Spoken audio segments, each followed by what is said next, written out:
करती सबका कल्याण, करे प्रशंसा सभी देवता, ऋषि मुनि करे माँ का ध्यान।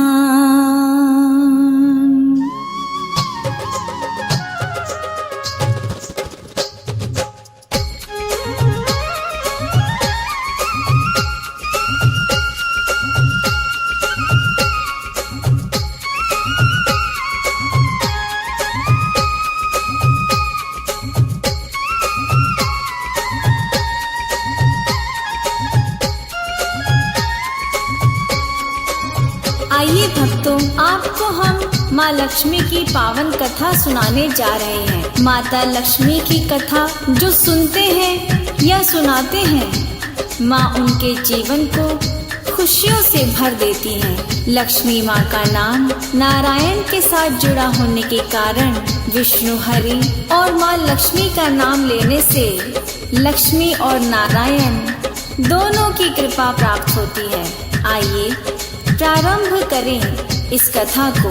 बोलो माँ लक्ष्मी की जय। सुनो कथा श्री लक्ष्मी माँ की, करती माँ सबका कल्याण, करे प्रशंसा सभी देवता, ऋषि मुनि करे माँ का ध्यान। माँ की सेवा भक्ति से ही प्रसन्न हुए विष्णु भगवान। जिस घर में हो माँ की कृपा, वो घर भक्तों बड़ा महान। माँ लक्ष्मी करती कल्याण, लक्ष्मी माँ का करो ध्यान।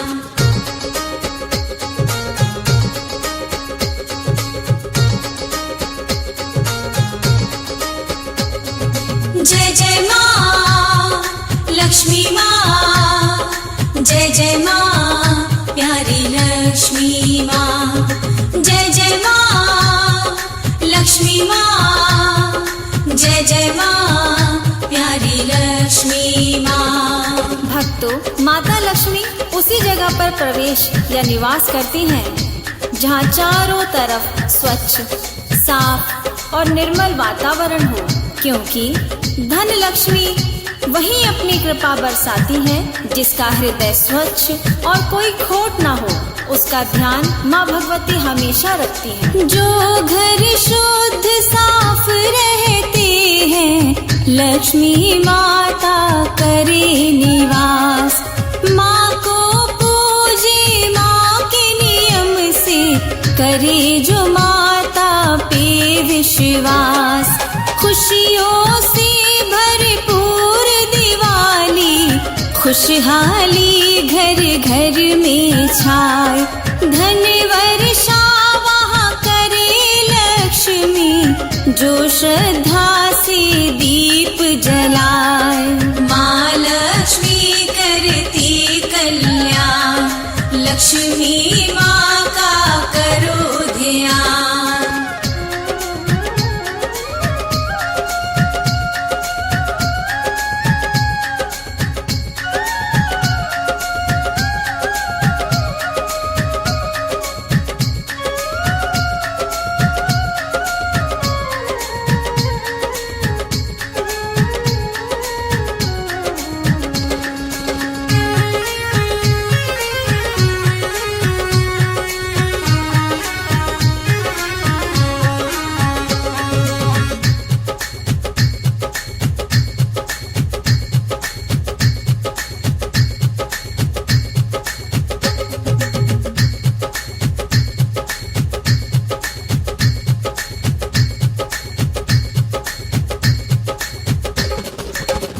भक्तों, अब हम आपको एक ऐसे सेठ का किस्सा सुनाते हैं जो लक्ष्मी माँ का परम भक्त था।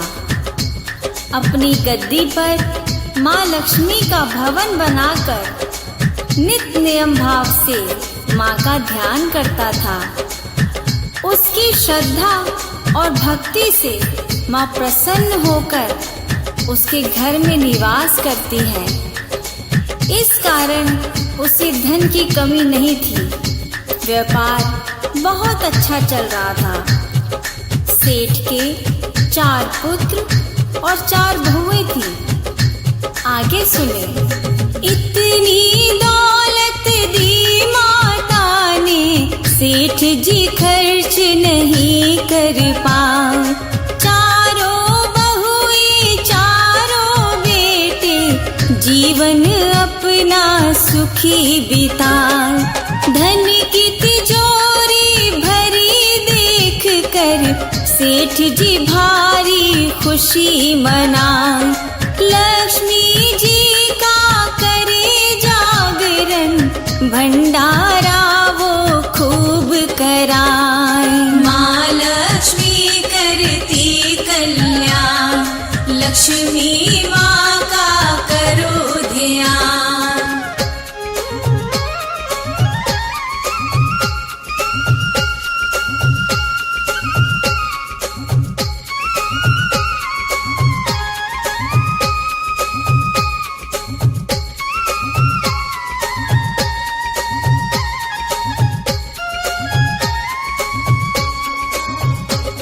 लक्ष्मी माँ को सेठ के यहाँ रहते काफी समय बीत गया।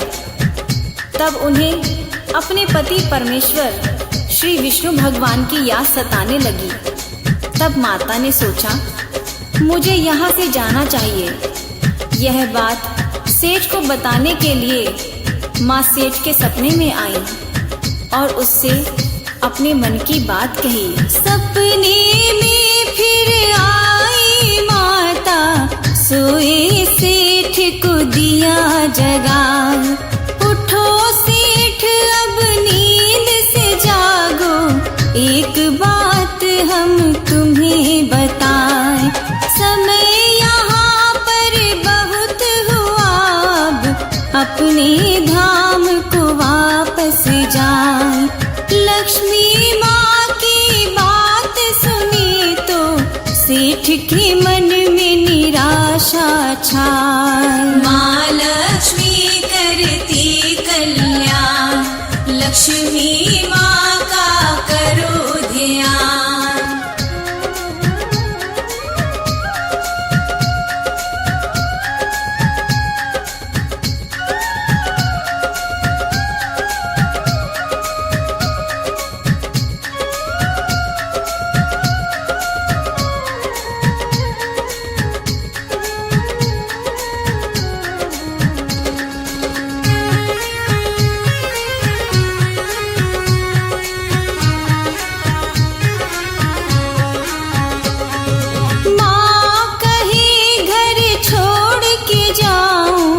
जो चाहो ले लो वरदान, इतना धन दे दूंगी तुझको, जीवन भर पाए आराम। सेठ कहे मेरी बहू 4 हैं, उनसे पूछ के तुम्हें बताऊं। कल सपने में आना मैया, तुमको सारा हाल सुनाए। माँ लक्ष्मी करती कल्याण, लक्ष्मी माँ का करो ध्यान।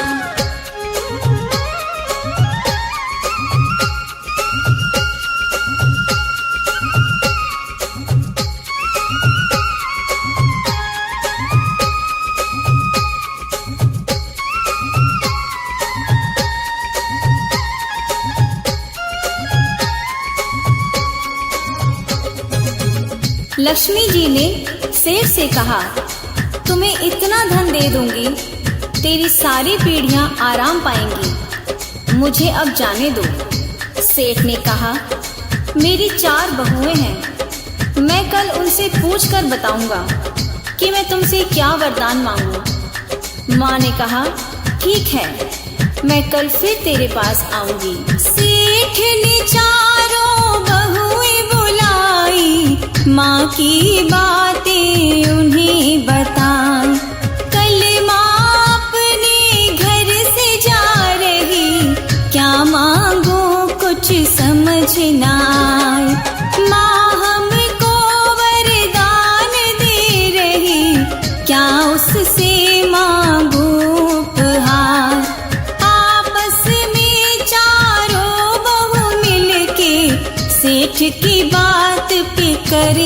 विचार। माँ लक्ष्मी करती कल्याण, लक्ष्मी माँ का करो ध्यान।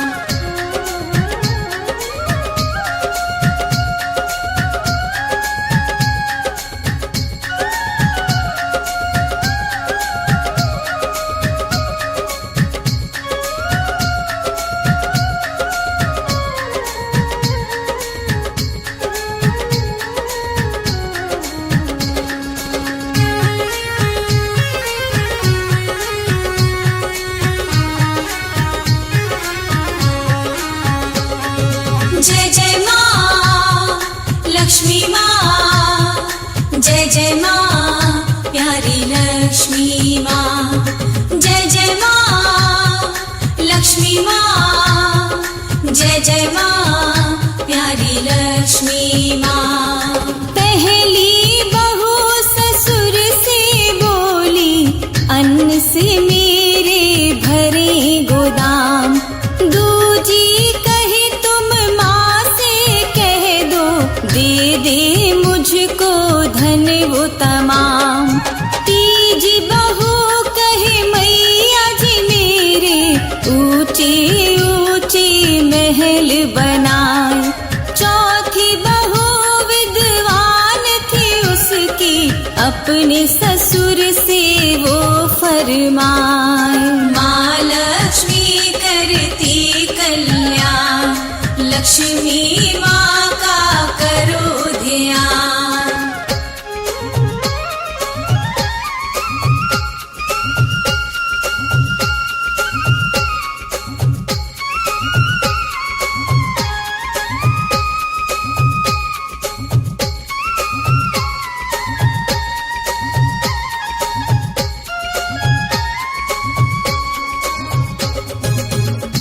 सेठ की 3 बहुओं ने माल, खजाना, कोठी, अन्न के भंडार, महल, अटारी मांगी, मगर चौथी बहू विद्वान थी। उसने कहा, ससुर जी आप माँ लक्ष्मी जी से कहना हमारे कुटुंब परिवार में प्रेम बना रहे, कभी कोई क्लेश ना हो, और विष्णु जी सदा हमारे घर में रहे। गणेश जी की कृपा हमेशा हमारे पर बनी रहे। सेठ के सपने में दूजे दिन लक्ष्मी माता दर्श दिखाए। छोटी बहू ने बात कही, वो सेठ जी मैया जी को बताए। कथा भागवत घर में होवे, गूंजे घर में हरि का नाम।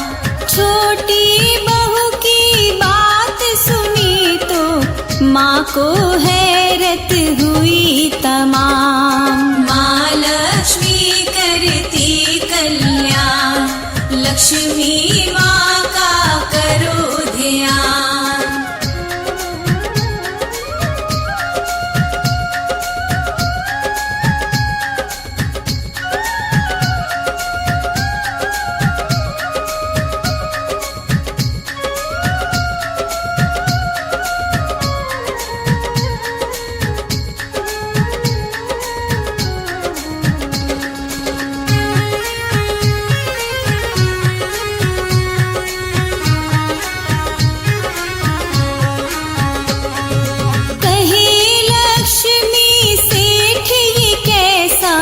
तूने मांग लिया वरदान, कथा भागवत मांग के तूने छीन लिए मेरे भगवान।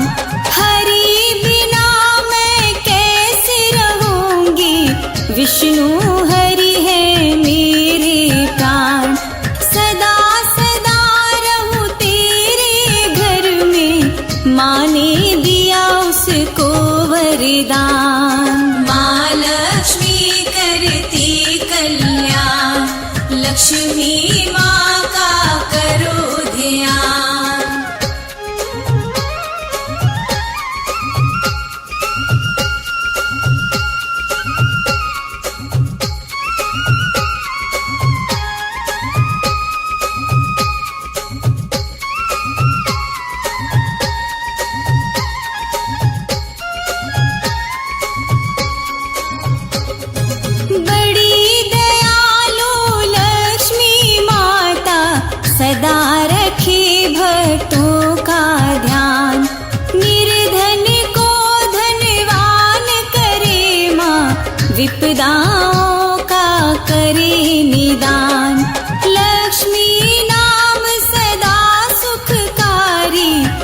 जपते रहो तुम सुबह हो शाम। इनकी पूजा भक्ति से ही बन जाते हैं सारे काम। माँ लक्ष्मी करती कल्याण, लक्ष्मी माँ का करो ध्यान।